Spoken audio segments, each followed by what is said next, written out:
Good morning, student. Today we are going to see the second part of our lesson, The Fall of a Troy. In the first part, we learned that there was a very long war took place between the Greeks and the Trojans. We also know the reason behind it and what happened in the next. What happened next? Who won that war? We are going to see in the second part. At last, Troy was taken not by force but by a trick. It was the cunning Odysseus who thought of a plan to obtain the victory. When the Greeks tried for the 10 years, they were trying from last 10 years to own victory, but they were not succeed.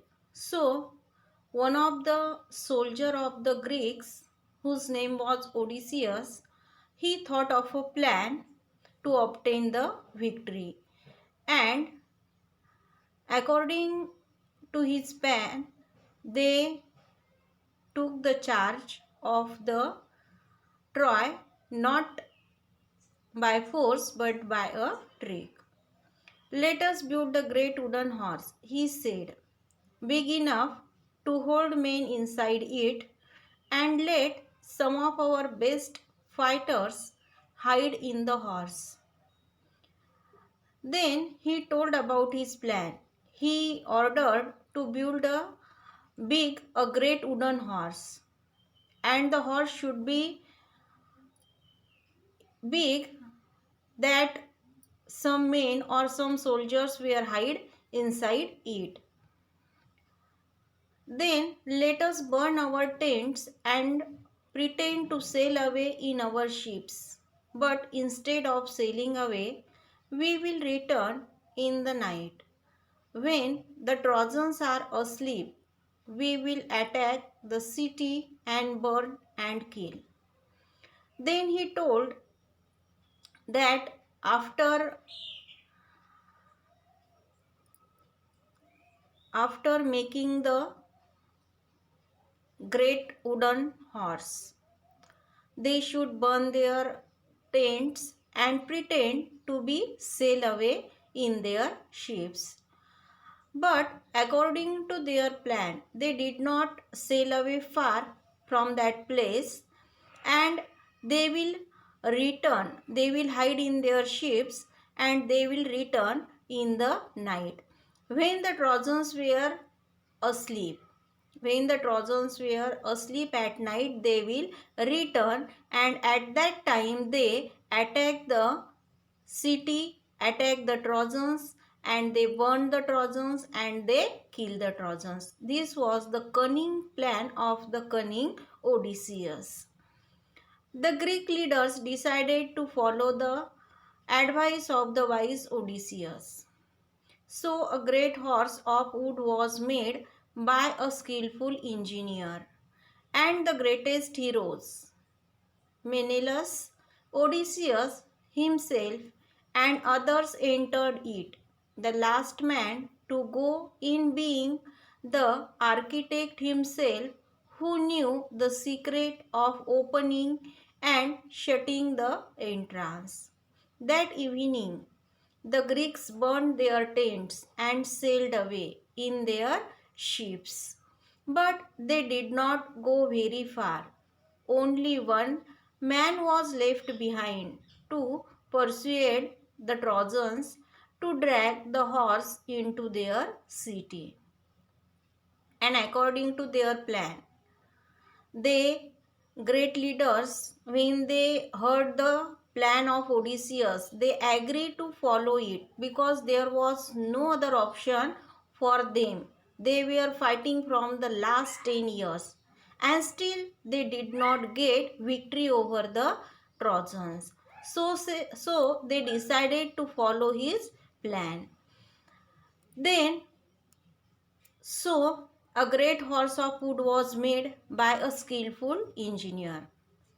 one skillful engineer made a great horse of wood.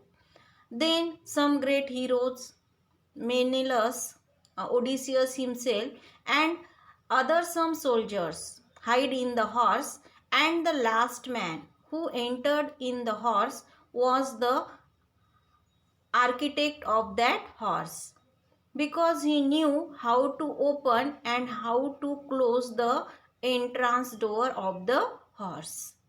That evening the Greeks burned their tents and sailed away in their ships.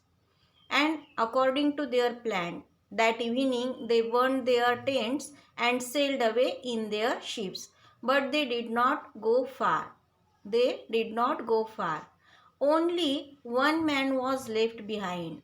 They left one man behind to persuade the Trojans to drag the horse in their city. The man was left behind to persuade the Trojans to drag the horse in their city. Next day, the Trojans woke up, expecting to go out and fight as they had done for the past 10 years. And next day, the Trojans woke up and they were fighting from the last 10 years. When they woke up from the sleep, they went to the seashore and they started their fighting with the Greeks. As usual, they woke up and expecting to go out and fight with their enemies as they had done for the past 10 years.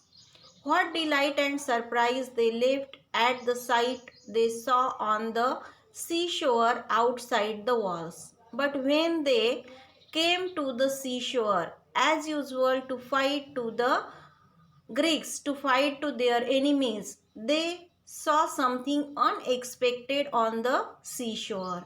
They were very surprised. What did they say?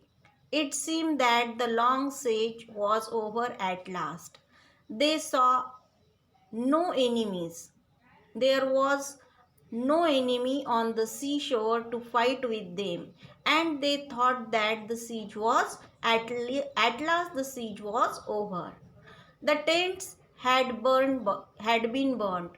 They saw the burnt tent of their enemies. The shore was deserted. The Greek ship had all gone.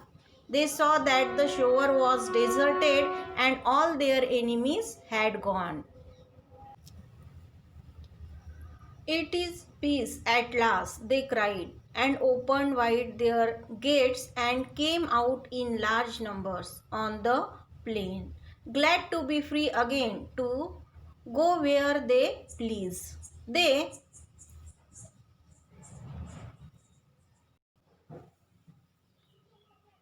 glad to be free again to go where they please. Then they saw on the sands the huge wooden horse. They gathered round it in astonishment, for it was indeed a wonderful piece of work. When they came to the seashore, they were surprised on seeing the burnt tent of their enemies, and they thought that the siege was over. Then they cried out in joy. They cried, "It is peace at last." Then they opened wide the gate and came out in large numbers on the plain. Then they opened the wide gate of their city and came out on the seashore. They were glad to be free again, to go where they please. They were once again became free, and now they were glad. Then they saw on the sands a huge wooden horse. And then they saw on the sand a huge wooden horse. They gathered around that horse in astonishment, means in surprise. For it was indeed wonderful piece of work, because the horse was so beautiful. It was a indeed piece of work. As they were wondering how the horse had been built and why it had been left behind, they found a Greek with his hands tied together lying under it. And when they saw that horse on the sand of their seashore, they were surprised, and they were also surprised that who should leave this horse behind, how this horse had been built, and why it had been left behind, what is the reason behind it. Then they found a Greek with the hands tied together. When they were seeing the horse, they found a Greek whose hands were tied together, and that person was lying under the horse. When the Trojans dragged him out, the man pretended to be very frightened of them. And when the Trojans dragged that man out of the horse, the man pretended to be very frightened. When he was commanded to tell them why the Greeks had gone and why they had left this horse behind, he pretended to tremble very much and refused to speak. Then the Trojans commanded that person. They dragged that person out of the horse. Then they commanded that person to tell the truth why the Greeks had gone. Why, after a long 10 years war, they just went out. They just had gone in a night. And why they had left this big horse behind. When the Trojans commanded that person, the person pretended to be tremble very much, and he refused to tell anything. He refused to give the answer of the Trojans. When at last they treated to kill him, he spoke and told them this false tale. But at last the Trojans pretend him. The Trojans told him that if he did not tell them the reason behind this, they will kill him. He pretended to be frightened, and he was ready to tell them the truth. But actually he was lying them. He was telling them a false tale. What happened next? We will learn in our next period.